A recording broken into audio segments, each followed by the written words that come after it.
প্রত্যেকটা husband wife বুঝে তাদের কী করতে হবে। আর অনেকেই আছে না চিন্তা করে না বুঝে কাজ করে ফেলে ক্ষণিকের জন্য। তবে আমি একটা কথা বলি, সেটা হলো ক্ষণিকের জন্য তোমার লাইফে যারাই আসবে তোমার ভালো মন্দ না দেখেই তোমার সাথে হ্যাঁ হ্যাঁ তাল মিলাবে। আর তোমার ওয়াইফ যখন তোমার ভালো মন্দ দেখে যেটা খারাপ সেটা না করবে, যেটা ভালো সেটার সাথে সেও সাথে থাকবে।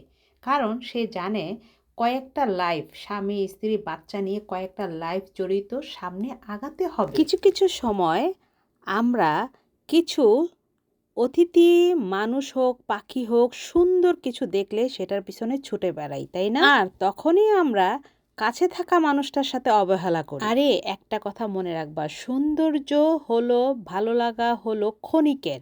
আর যে তোমার খারাপ ভালো দেখে তোমার পাশে সব সময় আছে, ওইটাই হইছে রিয়েল।